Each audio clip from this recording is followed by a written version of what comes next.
साईं मेरी पूजा साईं गोविंद में, साईं मेरी पूजा साईं गोविंद में, साईं मेरा पार ब्रह्म साईं भगवंत, साईं मेरी पूजा साईं गोविंद, साईं मेरा पार ब्रह्म साईं भगवंत। ओम साई राम, ओम साई राम, ओम साई राम। और कैसे हैं मेरे प्यारे भाइयों बहनों? साईं ही मेरी पूजा है, साईं ही मेरा माता पिता है, साईं ही मेरा पर ब्रह्म है। जब हम इस तरीके की सोच बनाकर हम अपने साईं के चरणों में हम अपने आप को समर्पित कर देते हैं कि सब कुछ तू ही है, तो साईं भी हमारे लिए अपना भक्त बनाते हुए अपना दास बना लेता है। जब तक हम उसको पूर्ण रूप से अपना नहीं बनाएंगे, अंदर आत्मा से उसको ध्यान नहीं करेंगे, उसको हम अपनी सांस नहीं बनाएंगे, जब तक हम उसको अपना भोजन नहीं बनाएंगे, जब तक हम उसको अपना नहीं बनाएंगे, तब तक आप अपने साईं की, अपने भोले भंडारी की, जो भी आपके इष्ट हैं, उनको अपना बनाने के लिए जिस तरीके से हमें जीवित रहने के लिए सांस आवश्यक है, हवा आवश्यक है, इसी तरीके से उसको अपनी सांस मान लें कि उसी तरीके से हमारे लिए हमारा ईश्वर, हमारा इष्ट आवश्यक है। और जब हम इस तरीके से मान लेंगे तो वह भी आपकी हर क्षण हर पल चिंता केयर करने लगेगा। आज जो आप समझते हैं कि यह हमारे हैं, जो आपके पीछे 10 व्यक्ति, 15 व्यक्ति, परिवार, समाज जो आपको अपना समझते हैं, परंतु आखिरी समय में कोई अपना नहीं होगा। आपके पास होगा तो वही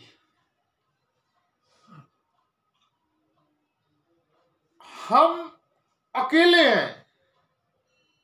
यहां जो भी संबंध बने हुए हैं, यह आपकी एक समय तक केयर करेंगे, चिंता करेंगे।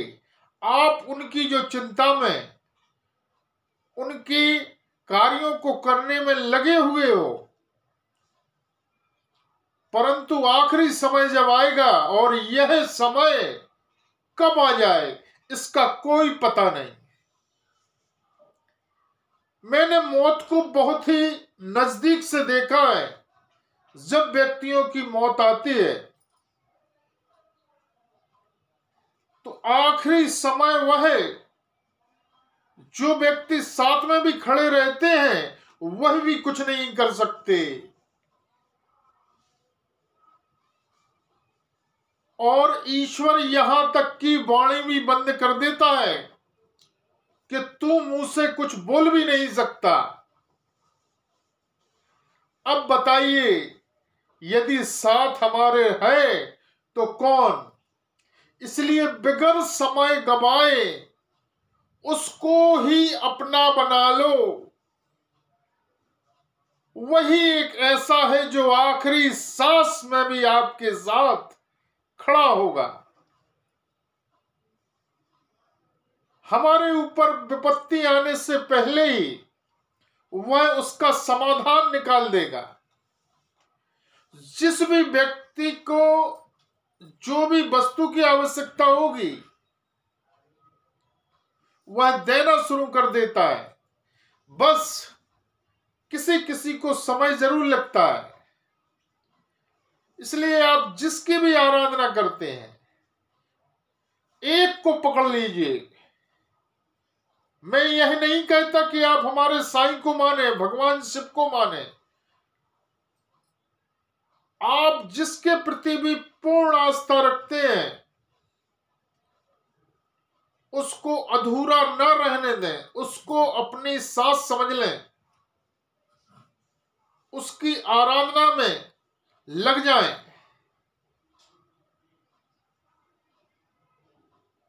और उसको 24 घंटे आपको अनुभव करना है कि यह दिव्य शक्ति हमारे साथ, यहां वहां ढूंढने की आवश्यकता नहीं है। यह हमारे स्वयं शरीर में विराजमान है। जब तक आप इस तरीके का अनुभव नहीं करेंगे आपके ऊपर कृपा नहीं होगी।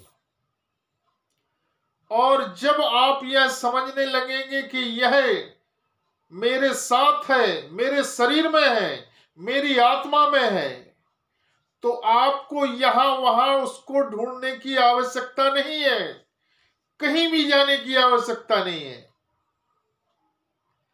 क्योंकि एक कहावत में कहा भी गया है कि कस्तूरी कुंडली बसे मृग ढूंढे बनमाही, ऐसे घटी घटी राम है दुनिया देखत नहीं।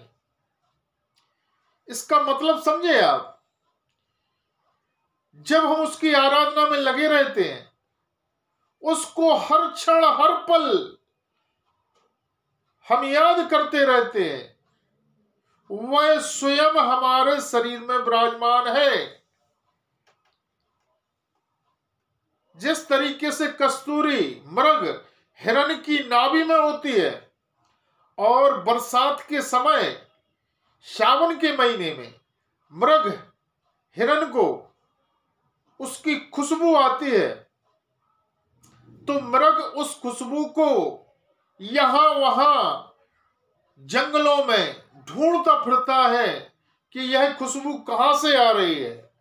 और रियल में वह खुशबू स्वयं ही उसकी नाभि से आती है, परंतु वह उसको यहां वहां ढूंढता फिरता है, जबकि वह खुशबू उसकी नाभि से ही आ रही होती है।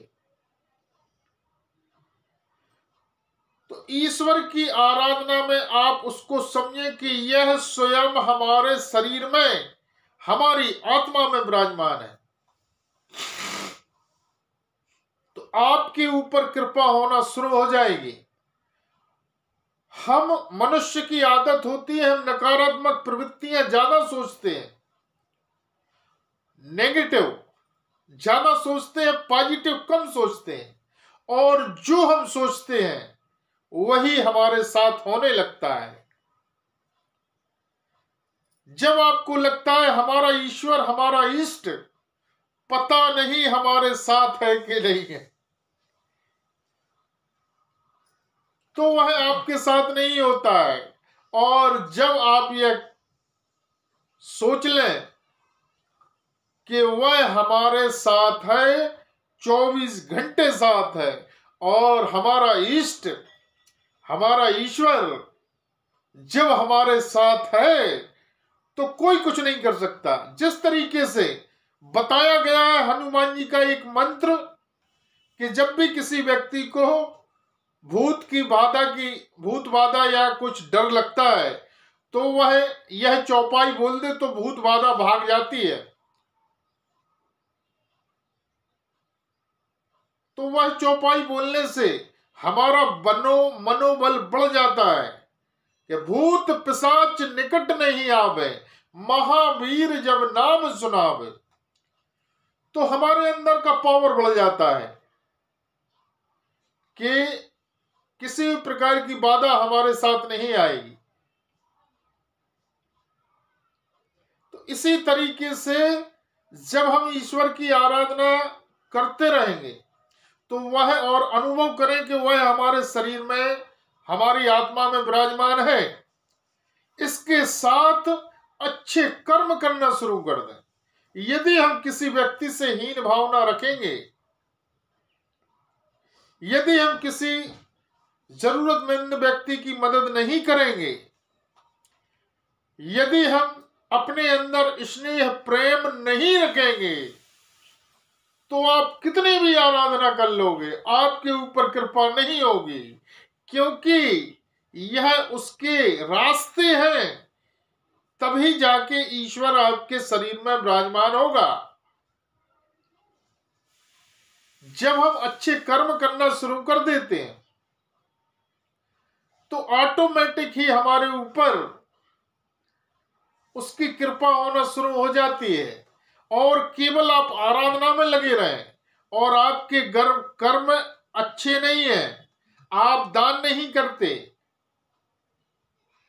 आप स्नेह नहीं रखते, आप किसी के प्रति ईर्ष्या भावना रखते हैं, तो आप कितना भी जप कर लो, इसका कोई फायदा नहीं होगा। और जब हम सभी व्यक्तियों के प्रति, पक्षियों के प्रति, जानवर के प्रति, क्योंकि यह सब हमारे ईश्वर ने ही बनाए। आज के समय में कोई भी चीज, कोई भी वस्तु पाना असंभव नहीं है।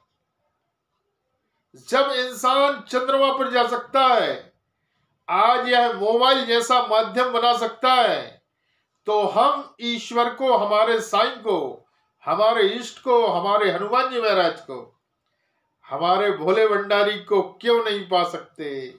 क्योंकि भक्त के बस में है भगवान। आज के समय में ईश्वर हमारे बस में है, बस करना आना चाहिए। रास्ता मैं दिखा रहा हूं, चलना आपको है। आज साईं भगवान शिव मेरी आत्मा में, मेरे शरीर में विराजमान है, यह मैं 24 घंटे अनुभव करता हूं। और जब भी कोई विपत्ति आती है या किसी भक्त का फोन आता है तो मैं उनके चरणों में प्रार्थना लगा देता हूं। और कुछ मंत्र शक्तियां भी दी हैं, समय आने पर यदि आदेश हुआ तो वह मंत्र शक्ति देते हैं। बस उसको अब समय का इंतजार करना चाहिए। किसी को जल्दी कृपा प्राप्त हो जाती है, किसी को थोड़ा सा समय लगता है, परंतु होती जरूर है भाई, निश्चित होगी। आपका भी यदि किसी भी प्रकार का कोई काम नहीं बन पा रहा है तो आप हमारे साईं परिवार से जुड़ें। हम आपकी प्रार्थना भोले भंडारी के, हमारे साईं के चरणों तक ले जाएंगे। और या आप यदि बताए हुए रास्ते पर चलेंगे, अच्छे कर्म करेंगे, तो निश्चित आपकी कितनी भी बड़ी से बड़ी परेशानी क्यों ना होगी, हमारा भोला भंडारी, हमारा साईं, हमारे हनुमान जी महाराज जरूर दूर करेंगे। ओम साई राम, ओम साई राम, ओम साई राम।